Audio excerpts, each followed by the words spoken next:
I always thought I was the worst at being consistent. Not because I never started things, but because I started a lot of things.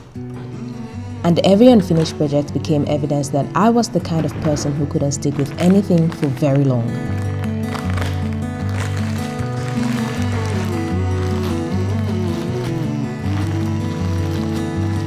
Until I did one thing for 120 days straight.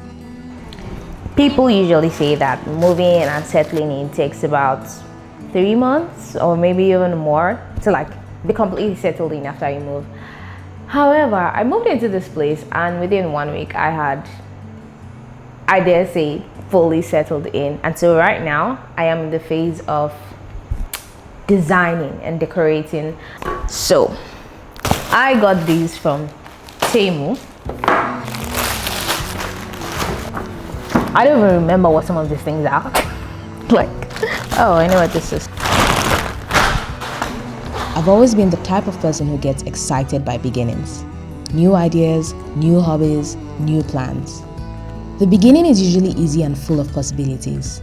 It's the middle that becomes tricky, because the middle is where excitement lives and repetition comes in. And for most of my life, that's where things quietly died.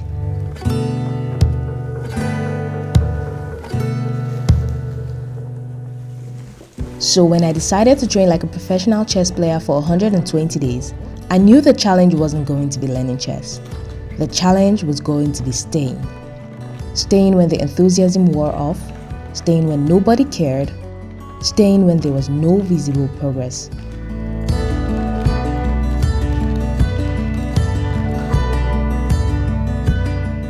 The infamous mushroom lamp.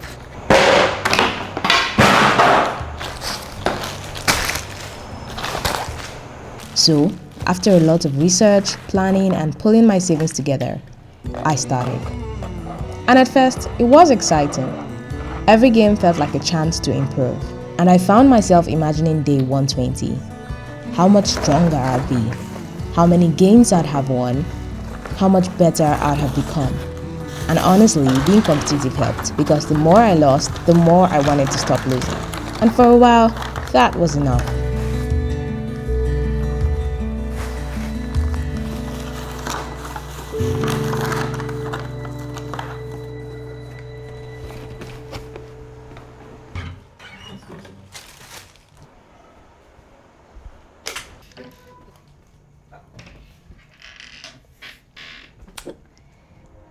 Thus far, my wardrobe is one thing that has been probably the least organized of my things.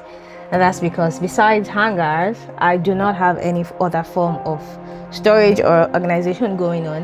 And so every other thing I just had to like sit together. And that's why I got this specifically, well, only for my jewelry. And so I've had like a couple of these boxes that are taking up space themselves, and I just wanted to get rid of them and have something that stores everything neatly and also still looks elegant. There's a popular idea that you shouldn't tell people your goals. The theory goes that once you talk about your plans, your brain gets a little reward and becomes less motivated to actually do the work. Maybe that's true for some people, but I've realized I'm wired differently. The moment I tell someone I'm going to do something, it becomes real. Now somebody else knows, and suddenly I feel responsible for seeing it through. Not because they're checking on me, but because I said I would. I've always cared deeply about being a woman of my word, and somewhere along the line, that became one of the reasons I kept showing up. When the games became intense, when I didn't feel like doing another lesson, when I wanted to skip a day, I remembered all the people I'd confidently told about this challenge and couldn't bear the thought of saying, "Oh, remember that thing I said I was doing? Yeah, I stopped." So I kept going.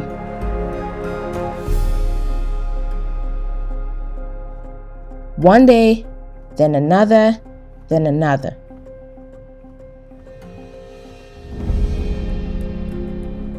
Now this is my bed, which sits on the floor like I mentioned earlier, and so I do not of course have any bedside anything going on here. And so keeping this lamp here is going to be it's just going to be useless. You know, it's not going to brighten anything. I'm not going to be easily able to reach it from the bed. So what I'm gonna do is borrow this stool from the living room for now. Now, isn't that cool? That is so cool. And I believe it looks even cooler in camera. Now, the last thing to put in place here is this. Let's get the laundry sorted. Around day 40, something happened. Nothing. No breakthrough, no dramatic transformation, no sudden surge of motivation. Just boredom. The kind of boredom that makes you question why you even started. I didn't want to have another coaching session. I didn't want to do another puzzle. I didn't want to spend another hour thinking about not blundering my queen. And that's where I learned the biggest lesson. We typically assume people quit because things become too difficult. But sometimes we quit because things become ordinary. The work starts looking exactly the same every day, and consistency, while it's happening, rarely feels impressive. It mostly feels repetitive. Barely even see it. Cause this is gonna be so hard. It's not gonna be hard. Change your mindset. It's not gonna be hard. The funny thing is that consistency didn't change me overnight. There wasn't a moment when I suddenly became disciplined, or productive, or transformed. Instead, every time I kept a promise to myself, I gathered a little more evidence. Evidence that maybe I wasn't the person I had spent years believing I was. I used to think consistency was something you became. Like one day I'd wake up and suddenly be the kind of person who could follow through. But now I think of consistency as mostly identity.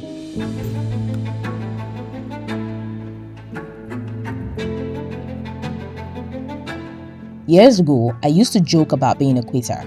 I wore it almost like a personality trait.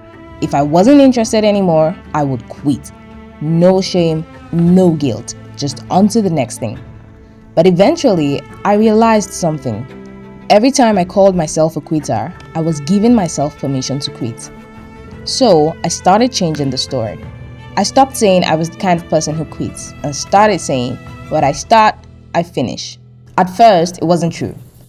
But eventually, I had repeated it enough times that I felt obligated to live up to it. And maybe that's what got me through 120 days. Not motivation, not discipline, and not even some secret productivity hack. But simply the decision to stop becoming a different person every week. And we did it. I used to think of consistency as something I had to become. Now, I think I just had to become someone I could trust.